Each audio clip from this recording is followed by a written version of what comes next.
Let's talk about curiosity, because in its purest form, it's one of the most beautiful human traits we have. Real curiosity opens doors, it leans in, it says, I care enough to want to understand you. When someone asks you questions with genuine curiosity, it feels like safety, like presence, like they're making space for your truth to exist. But liars, they distort that. They put on the costume of curiosity. They mirror the tone, the posture, even the eye contact, but it's hollow. The questions they ask aren't bridges to connection, they're traps. Every harmless question is actually a setup, a probe, a quiet test of what you know, what you'll reveal, and where your boundaries might be bent. They ask things like, why would you think I'd lie about that? Do you really believe I'm capable of that? Who told you that? Don't you trust me? Why are you so sensitive? These aren't questions in search of truth. They're weapons dressed as wonder. And when you answer them, something strange happens. You don't feel closer, you feel smaller. You feel confused. You feel like you owe them something, like you're the one who did something wrong, just by noticing something wasn't right. Liars use questions not to connect, but to disarm. They don't want understanding, they want access. Access to your thoughts, your hesitations, your blind spots. They will wrap a lie in the soft fabric of curiosity so you lean in and drop your guard. And here's the hardest part. To the outside world, they can seem so reasonable, so interested, so attuned. People might say, they ask such thoughtful questions, how could they be hiding something? But you know the truth. Because curiosity without care feels cold, it feels slick, it leaves you feeling exposed instead of seen. So what do? We learn the difference between performative questions and connected questions.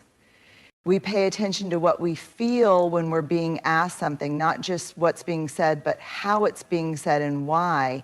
And most importantly, we stop judging ourselves for feeling uneasy. That feeling isn't paranoia, it's wisdom. It's your body saying, something here is off.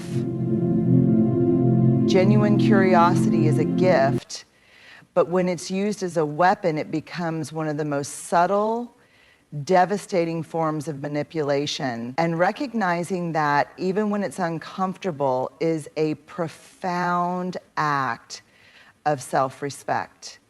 There's a big, bold difference between someone who is seeking truth and someone who is seeking to win. People who lie consistently, intentionally, are not on a truth-finding mission. They're playing chess. When a liar asks a question, it's not to understand, it's to influence. It's to test you, to shape what you say next. They're not listening with open hearts, they're scanning for weak spots. Every question becomes a move on the board.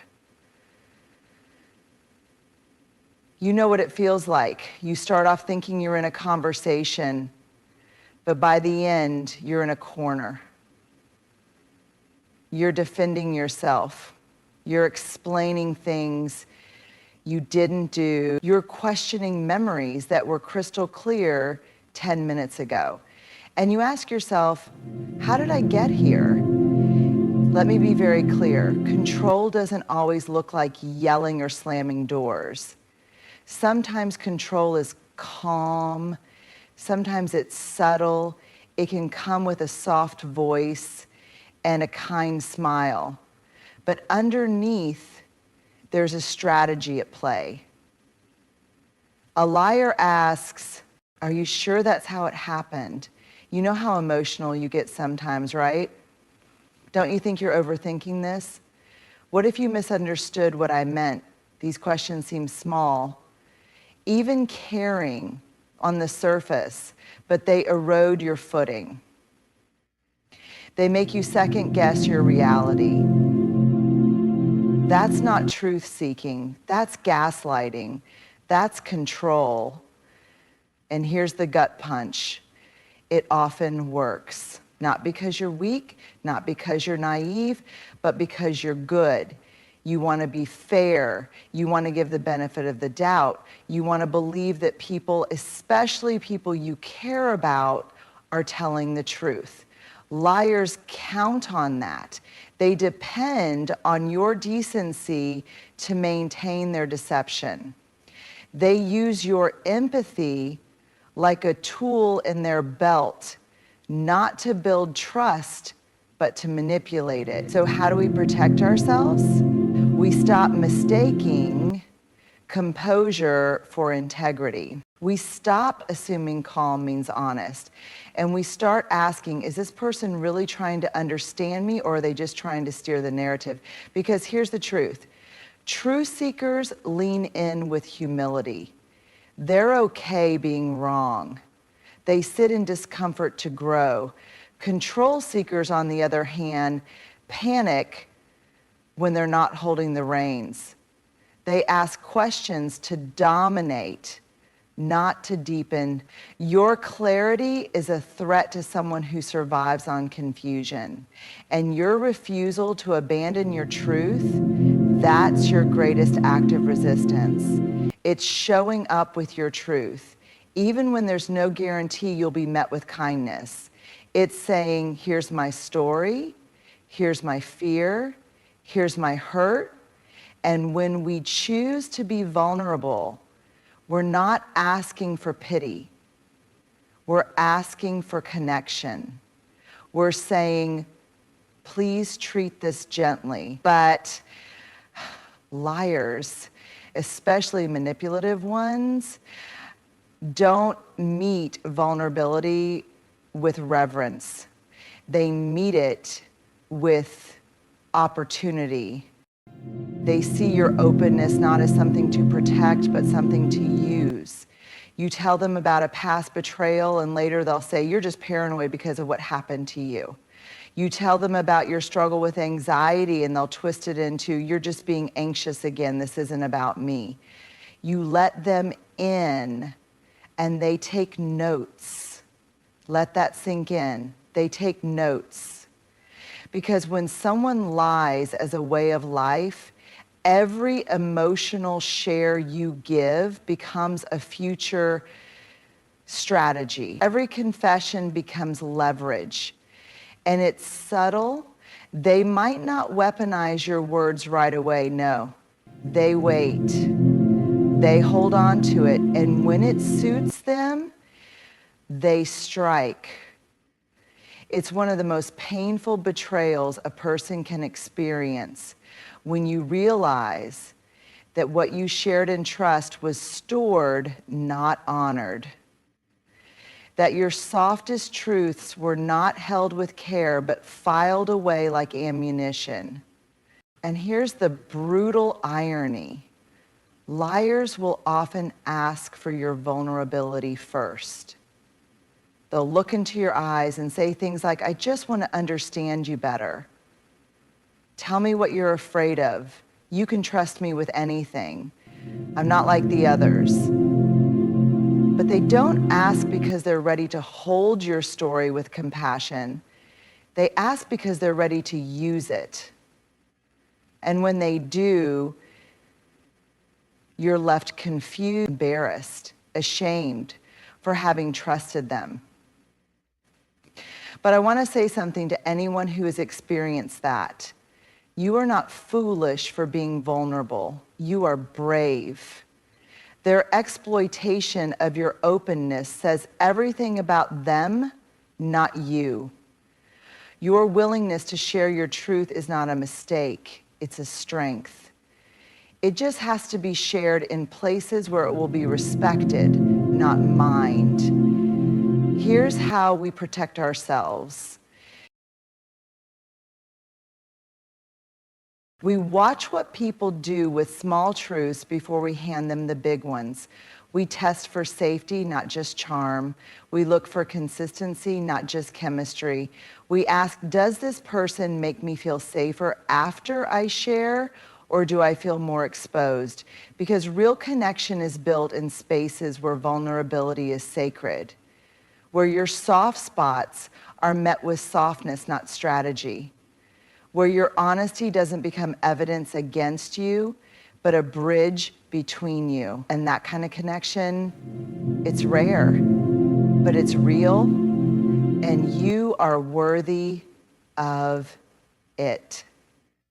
We want to believe people when they speak. We really do, because most of us live with integrity. We say what we mean what we say, and we assume others do the same. So when someone looks us in the eye and gives us their word, we want that to be enough. But when it comes to liars, words are their favorite costume. They can wear truth like an outfit, convincing, tailored, even charming. But here's the thing, words can lie, patterns don't. You want to know who someone really is? Watch them, don't just listen. Because liars are great performers in the moment. They're skilled at saying just enough to calm your doubts without ever being fully accountable. They say, that won't happen again. You're the only person I trust. I've changed. This time is different. And maybe the first time it feels, maybe even the second. But if we zoom out and look at the bigger picture, we start to see something undeniable. Promises made and broken. Apologies given, but behavior repeated. Confessions offered only after being caught. Trust asked for, but never truly earned. It's not about isolated incidents. It's not about whether they said the right thing this time. It's about the through line, the pattern, the repeated rhythm of avoidance, distortion, and denial. And here's what's hard. Patterns are quiet. They don't shout like lies do. They unfold slowly over time, which means it takes courage to step back and say, wait, something here isn't adding up. Because we're taught to give people second chances. And we should sometimes, but second chances don't work on someone who is repeating a strategy, not making a mistake. Let me say that again. If it's a pattern, it's not a slip up, it's a system. The truth is, we don't need perfect people. We need honest patterns. People who show up consistently, even when it's hard. People who take responsibility without having to be cornered into it. People who align their actions with their words over time. So here's the invitation. Start keeping track, not to hold grudges, but to hold clarity. Write it down if you need to, not just what they said, but what they did after they said it. Ask yourself, if I muted their words, would their behavior still feel like truth? Because the most trustworthy people don't just sound good, they feel solid. Their patterns whisper, you're safe here.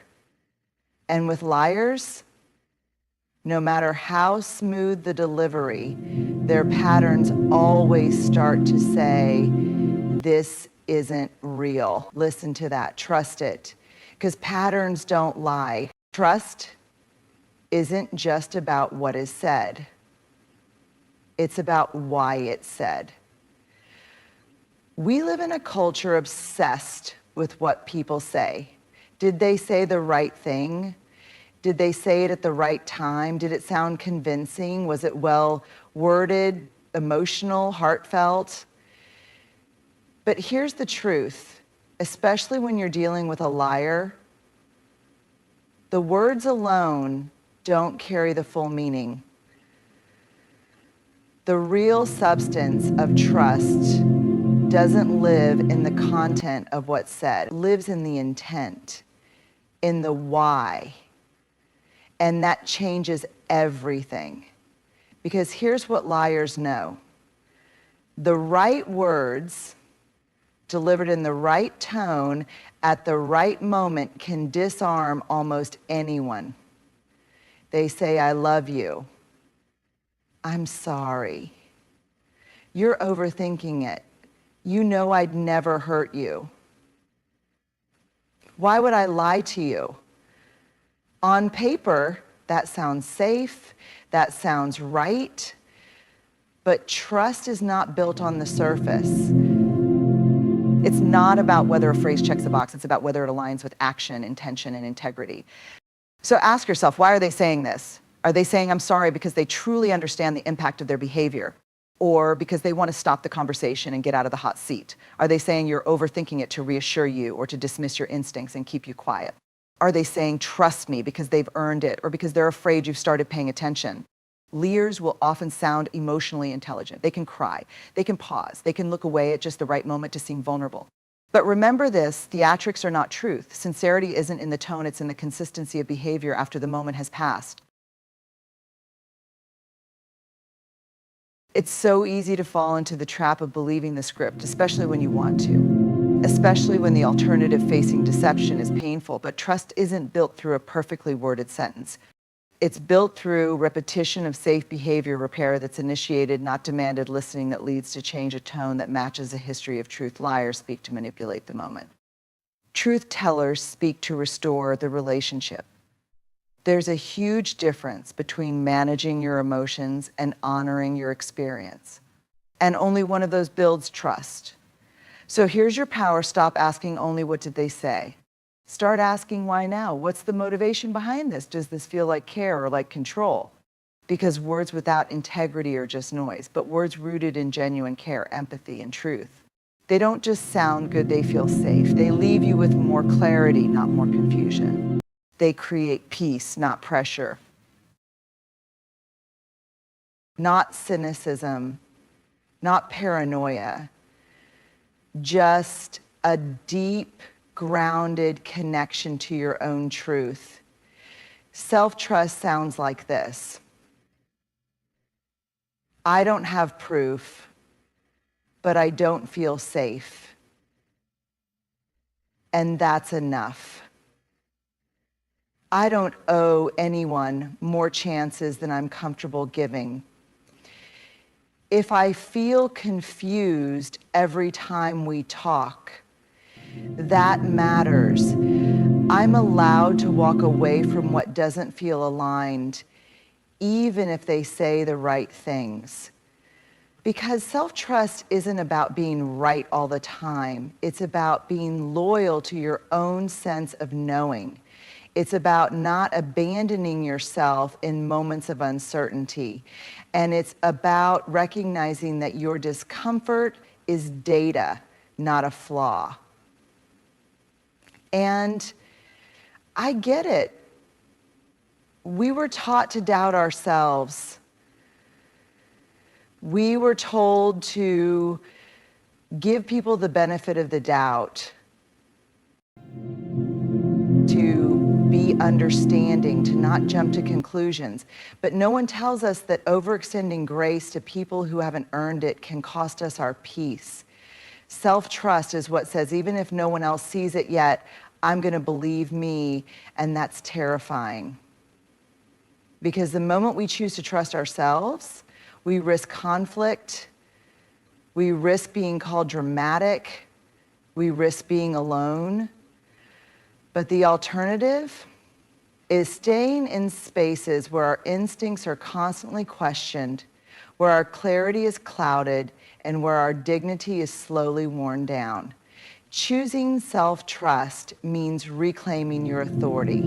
It means not outsourcing your reality to someone who benefits from your doubt. It means saying, I don't need someone else to validate what I already feel. And here's the most beautiful part. Self-trust builds real trust with others, because once you know what truth feels like inside your body, you can recognize it and honor it in others. Liars don't come with labels, they come with charm, with carefully timed questions, with rehearsed sincerity. But beneath the surface, it's never about truth. It's about control. It's about confusion. It's about keeping you just unsure enough that you don't trust your own voice. We talked about how they don't seek truth, they seek control. How they exploit vulnerability instead of honoring it. How their patterns betray their words every single time. How the why behind what they say tells you more than the words themselves ever could. And how your greatest protection, your first line of defense, isn't to spot every lie. It's to trust your own clarity when it rises up inside you. Because you will never argue someone into being honest. You will never convince someone to stop manipulating you by loving them harder.